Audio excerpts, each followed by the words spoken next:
నమస్తే, welcome to Aadan మరో కోణం. నేను కిషోర్ కుమార్. ఆంధ్రప్రదేశ్లో ఇప్పుడు బెట్టింగ్ మాఫియా జడలు విప్పుతోంది.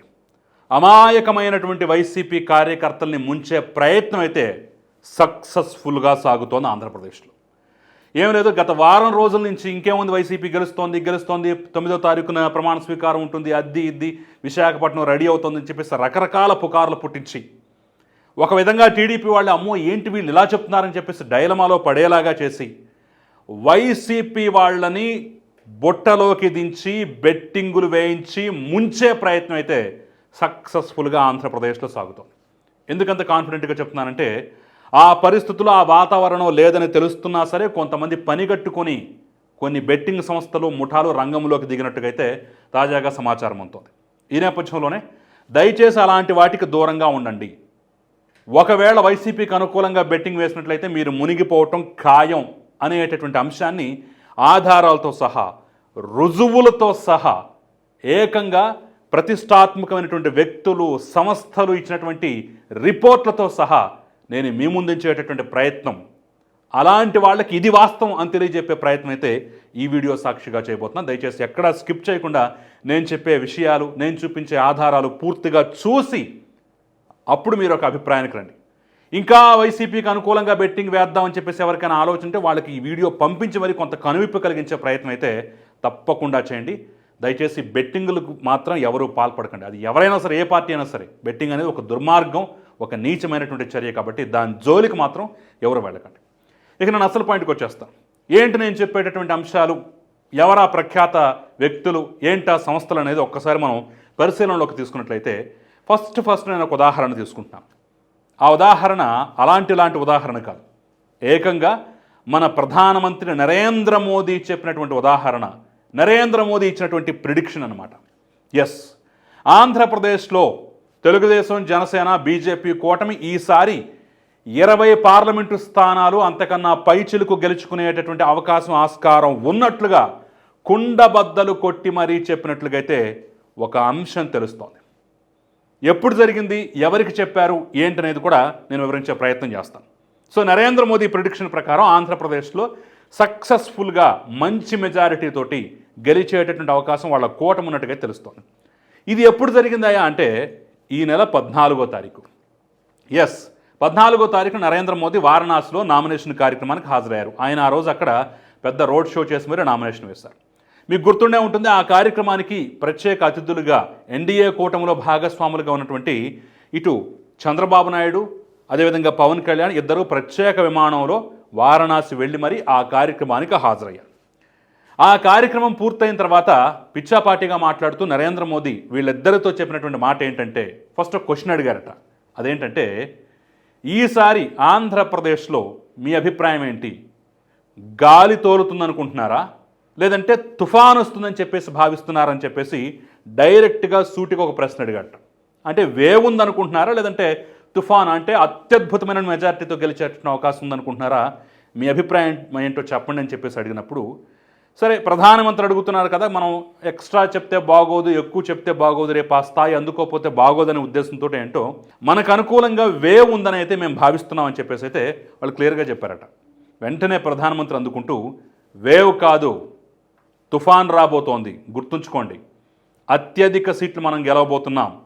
ఎలా అంటే 20 పార్లమెంటు స్థానాలు పైచులకు గెలిచేటటువంటి ఆస్కారం అవకాశం మనకు కనిపిస్తోంది, మీరు ధైర్యంగా ఉండండి అని చెప్పేసి అయితే క్లియర్గా చెప్పారట.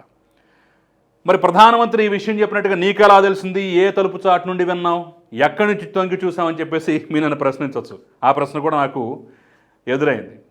నాకున్న సమాచారం ఏంటంటే, జనసేన పార్టీకి సర్వీస్ అందించేటటువంటి ఒక ప్రఖ్యాతమైనటువంటి సర్వే సంస్థ ద్వారా నాకు ఆ విషయం తెలియవచ్చింది. సో ఇంటర్నల్గా వాళ్ళు మాట్లాడుకుంటారు, సర్వే రిపోర్ట్లు ఏంటి, ప్రీ పోల్ సర్వే ఏంటి, పోస్ట్ పోల్ సర్వే ఏంటి అనేది ఒక చర్చ అయితే జరుగుతుంది కదా రకరకాల పార్టీల్లో. అలాగే జనసేనకు కూడా స్ట్రాటజిస్టులు, సర్వే సంస్థలు, వాళ్ళకి సర్వీస్ అందించేవాళ్ళు చాలామంది ఉంటారు. అందుట్లో ఒక సంస్థ వాళ్ళకి తెలిసినటువంటి ఈ విషయాన్ని, అంటే పవన్ కళ్యాణ్ బహుశా వాళ్ళతో డిస్కస్ చేసినప్పుడు ప్రధానమంత్రి గారు ఇలా అన్నారండి అని చెప్పేసి వాళ్ళతో చెప్పినప్పుడు వాళ్ళు ఒక సందర్భంలో నాకు దానికి సంబంధించినటువంటి వ్యక్తులు అయితే ఈ మాట చెప్పారు.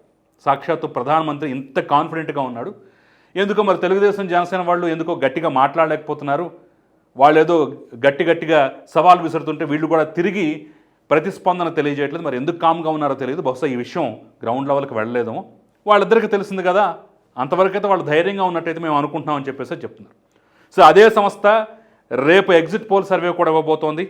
దాని వివరాలు కూడా కొంత చూచాయిగా నాకు తెలిసాయి. ఆ రోజు నేను ఆ సర్వే సంస్థ ఏంటి, ఎవరికి ఈ విషయం తెలిసింది, ఎవరి ద్వారా నాకు తెలిసింది అనేది కూడా క్లియర్గా చెప్పే ప్రయత్నం చేస్తాను. అప్పటి వరకు వాళ్ళు నాకు పర్మిషన్ ఇవ్వలేదు కాబట్టి నేను చెప్పలేను. ఎగ్జిట్ పోల్స్ రోజు నాకు చెప్పినటువంటి ఆ వ్యక్తులు ఎవరో, ఆ సర్వే సంస్థ ఏంటనేది కూడా నేను రివీల్ చేసే ప్రయత్నం అయితే చేస్తాను. సో ఉదాహరణ నెంబర్ 1, నరేంద్ర మోదీ స్వయంగా 20 సీట్లు పైచులకు మనం గెలవబోతున్న ఆంధ్రప్రదేశ్లో అని చెప్పేసి ప్రిడిక్ట్ చేసినటువంటి తీరునైతే మీరు అర్థం చేసుకున్న తర్వాత బెట్టింగ్ అనే దాని జోలికి దయచేసి పోకుండా ఉంటారని అనుకుంటున్నాను. ఇక నెంబర్ 2, ప్రఖ్యాతి చెందినటువంటి India today chief editor, India today సంస్థ చీఫ్ ఎడిటర్ రాజ్దీప్ సర్దేశాయ్ ఆయన ఏం చెప్పాడో ఒక్కసారి మీరు కూడా చూస్తే మబ్బులు విడిపోతాయి. ఒకసారి ఆ వీడియో క్లిప్ చూడండి.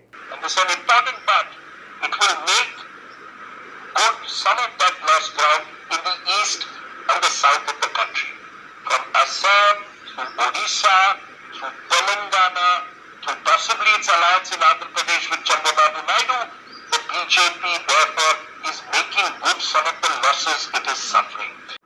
BJP is set to improve its tally in 3 states, Odisha, Telangana and Andhra Pradesh.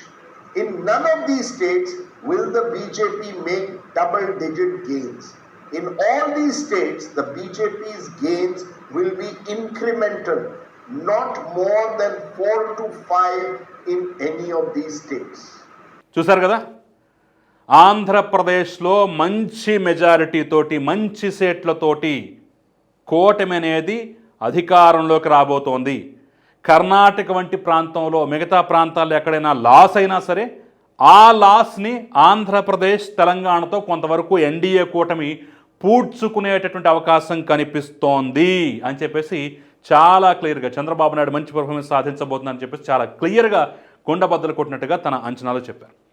So India today లాంటి సంస్థలు ఇచ్చేటటువంటి ప్రీ పోల్, పోస్ట్ పోల్ సర్వేల గురించి, వాళ్ళ ప్రిడిక్షన్స్ గురించి అందరూ ఎదురు చూస్తూ ఉంటారు. ఎందుకంటే వాళ్ళ యొక్క విశ్వసనీయత, వాళ్ళ యొక్క సక్సెస్ రేట్ ఆ స్థాయిలో ఉంటాయి కాబట్టి. సో అలాంటి వ్యక్తే, అలాంటి అధినేతే ఒక క్లియర్ కట్ ఇన్ఫర్మేషన్ ఇచ్చినప్పుడు ఇది చూసిన తర్వాత కూడా ఇంకా వైసీపీ వస్తుంది, వాళ్ళకి అనుకూలంగా బెట్లు వేద్దాం అనుకుంటే ఆలోచించుకోవాలి. ఇది ఎగ్జాంపుల్ నెంబర్ 2 అనమాట. ఇప్పుడు 3వ ఎగ్జాంపుల్లోకి వస్తాం. ప్రముఖ సెఫాలజిస్ట్ అయినటువంటి యోగేంద్ర యాదవ్, ఈ పేరు మీరు వినే ఉంటారు. ఒకప్పుడు ఆమ్ ఆద్మీ పార్టీలో కూడా చాలా కీలకంగా పనిచేసినటువంటి వ్యక్తి. ఆయనే ఉన్నారు. ఒకసారి మీరు విన్నారంటే ఇంకా పిక్చర్ క్లియర్గా అర్థమైపోతుంది. At least 15 seats gain in Andhra Pradesh, because in Andhra it seems TDP has done very well. So, and that would pull BJP as well up. So that's about 15 seats of gain. Total 20 seats gain. విన్నారు కదా, at least 15 స్థానాలు, తక్కువలో తక్కువ వేసుకున్నా సరే 15 స్థానాల్లో ఖచ్చితంగా కూటమి మంచి పర్ఫార్మెన్స్ సాధించబోతోంది అని చెప్పేసి అయితే క్లియర్గా చెప్పే ప్రయత్నం చేశారు. ఈ స్థానాలు కొంచెం తక్కువే కావచ్చు, కానీ అధికారానికి దగ్గరగా ఉన్నది అని చెప్పేసి అయితే చాలా క్లియర్గా అర్థమైపోతుంది కదా. 15 స్థానాలు అంటే మామూలు విషయం కాదు. ఇప్పుడు 20 స్థానాలు, 20 పైచులకు స్థానాలు అంటే 150, 155 పైచులకు స్థానాలు వస్తాయనుకోవచ్చు. 15 అంటే కనీసం 110 నుంచి 120 వరకు వచ్చేటటువంటి అవకాశం, ఆస్కారం అయితే కనిపిస్తోంది కదా కూటమికి, తక్కువలో తక్కువ వేసుకున్నా సరే. మరి అలాంటప్పుడు అంటే ఒక విశ్వసనీయత కలిగినటువంటి వ్యక్తులు, వర్కాదత్తో ఇంటర్వ్యూలో మాట్లాడిన మాట. సో ఆవిడ కూడా చాలా సీనియర్ జర్నలిస్ట్. ఎందుకు, ఏమిటి అనేటటువంటి సూటి ప్రశ్నలు ఉంటాయి, బుల్లెట్ లాగా సంధించేటటువంటి ప్రశ్నలు ఉంటాయి. ఏదో అల్లాటప్పాగా అందాజుగా చెప్తే కుదరదు. ఈ వీడియో క్లిప్పులు చాలామంది కట్ చేసి పెట్టుకుంటూ ఉంటారు. రేపటి రోజున తేడా పాడా జరిగితే వాళ్ళకి మామూలుగా ఉండదు, మోత మోగించేస్తుంటారు. అలాంటి వ్యక్తులు కూడా వాళ్ళ అంచనాలో ఇంత పర్ఫెక్ట్గా చెప్పారంటే, వాస్తవానికి దగ్గరగా చెప్పారంటే మనం పరిస్థితి ఏంటో అర్థం చేసుకోవచ్చు. సో యోగేంద్ర యాదవ్ సెఫాలజీ కూడా, యోగేంద్ర యాదవ్ అంచనా కూడా దానికి దగ్గరగా ఉంది అనేదైతే మనకు క్లియర్గా అర్థమైపోతుంది. మరి ఇది తెలిసిన తర్వాత కూడా కూటమికి 15 స్థానాలు పైచిలకు వస్తాయని తెలిసిన తర్వాత కూడా ఇంకా వైసీపీకి అనుకూలంగా బెట్టింగ్ వేద్దాం అనుకుంటే వాళ్ళని బ్రహ్మదేవుడు కూడా కాపాడలేడు. ఇది 2వ ఎగ్జాంపుల్. ఇక మరొక ఎగ్జాంపుల్ కూడా చూపించేటువంటి ప్రయత్నం చేస్తాం. ఈయన మరెవరో కాదు, రాక్ఫెల్లర్ ఫౌండేషన్కి సంబంధించినటువంటి అధినేత రుచిర్ శర్మ. ఈయన ఇండియా టుడే కాంక్లైవ్లో ఏం చెప్పాడో, నేను ఇంతకుముందు చెప్పినట్టు రాజ్దీప్ సర్దేశాయ్ అక్కడ యాంకర్గా బాధ్యతలు నిర్వహిస్తున్నారు. ఆయనతో జరిగినటువంటి డిస్కషన్లో ఏం చెప్పారో కూడా ఒకసారి మీరు క్లియర్గా చూసే ప్రయత్నం చేయండి. That with the exception of Andhra Pradesh, the BJP's allies in particular are doing very poorly in Bihar, in Karnataka, in Maharashtra. The allies are the ones which seem to be in real trouble, with the exception of Andhra Pradesh, where Chandrababu Naidu is on the ascendant. So BJP మిత్రపక్షాల్లో తెలుగుదేశం మాత్రమే మంచి performance కనబరచబోతోంది, అద్భుతమైనటువంటి performance కనబరచబోతోంది, మంచి సీట్లు వాళ్ళకి రాబోతున్నాయి అని చెప్పేసి అయితే చాలా చాలా చాలా క్లియర్గా ఈయనకు రుచిర్ శర్మ కూడా చెప్పారు. అది కూడా ఇండియా టుడే కాంక్లేవ్ లాంటి ప్రతిష్టాత్మకమైనటువంటి డయాస్ మీద కూర్చుని మరి వాళ్ళకి అంచనాలు ఉంటాయి, వాళ్ళ యొక్క విశ్లేషణ ఉంటుంది. సో ఈయన కేవలం ఆంధ్రప్రదేశ్ లేదంటే భారతదేశానికి మాత్రమే కాదు, ఏకంగా ప్రపంచానికి సంబంధించినటువంటి అనేక దేశాల్లో అనేక రాజ్యాంగబద్ధ సంస్థలు ఎన్నికలకు సంబంధించి కూడా ఈయన అంచనాలు ఎప్పటికప్పుడు ఇస్తూ ఉంటారనే మంచి పేరు కూడా ఆయనకుంది. సో ఈయన అంచనాలు దాదాపుగా నిజమవుతుంటాయనేటటువంటి అంశం కూడా తెలుస్తుంది. మీరు ఇంటర్నెట్లో కొట్టినా సరే ఆయన గురించి పూర్తిగా సమాచారం తెలుసుకోవచ్చు అనమాట. సో ఈ 3-4 ఎగ్జాంపుల్స్లోనే చాలా అద్భుతంగా క్లియర్గా 15 అంతకు మించిన స్థానాలు తెలుగుదేశం పార్టీ మంచి ప్రతిభ కనబరుస్తుంది. అసలు ఎన్డీఏ మిత్రపక్షాల్లోనే అత్యధిక సీట్లు వేళ్లకే వస్తాయి. కర్ణాటకలో పోయేటటువంటి సీట్లు, మిగతా చోట్ల లాస్ అయ్యే సీట్లు ఆంధ్రప్రదేశ్లో భర్తీ చేసుకోబోతున్నారు. ఒడిషా కానివ్వండి, లేదంటే తెలంగాణ కానివ్వండి, లేదంటే ఆంధ్రప్రదేశ్ కానివ్వండి, ఈ 3 రాష్ట్రాల్లో మాత్రం ఎన్డీఏకి అత్యద్భుతమైన సీట్లు వచ్చేటువంటి అవకాశం ఉందని చెప్పేసి ఇంతమంది వ్యక్తులు, సంస్థలు, ఇంత పేరు ప్రతిష్టలు కలిగినటువంటి వాళ్ళు కూడా కుండబద్దలు కొట్టినట్టుగా చెప్తుంటే ఇంకా జగన్మోహన్ రెడ్డి అధికారంలోకి వస్తాడు. 9వ తారీఖున ప్రమాణ స్వీకారం, విశాఖలో టికెట్లు బుక్ చేసుకుందాం, విశాఖలో హోటల్స్ బుక్ చేసుకుందాం. ఈ యొక్క మాటలు ఇవన్నీ మిమ్మల్ని బుట్టలోకి దించి మాయ చేయటమే. వాటిని నమ్మి వాళ్ళకు అనుకూలంగా ఏదో రూపాయి 2 రూపాయలు బెట్టు జరుగుతుందట. తెలుగుదేశం వాళ్ళు రూపాయి పెడితే మేము 2 రూపాయలైనా సరే పెడతాం, దమ్ముంటే పందెం కాయండి అని చెప్తున్నారట. అలా పందాలు వేసినట్లయితే నష్టపోవటం ఖాయం, మీ కుటుంబాలు రోడ్డున పట్టడం ఖాయం. సో ఎవరు గెలిచినా ఎవరు ఓడినా కాసేపు పక్కన పెట్టండి, అలాంటి పందాల జోలికి ఎవ్వరూ వెళ్ళకండి. ఇదే నా యొక్క విజ్ఞప్తి. ఈ వీడియో మీకు నచ్చినట్లయితే, నేను చెప్పిన పాయింట్లు మీకు నచ్చినట్లయితే ఈ వీడియోని దయచేసి లైక్ చేయండి, 10 మందికి షేర్ చేయండి, మన ఛానల్ని సబ్స్క్రైబ్ చేయడం మాత్రం మర్చిపోకండి. నమస్తే.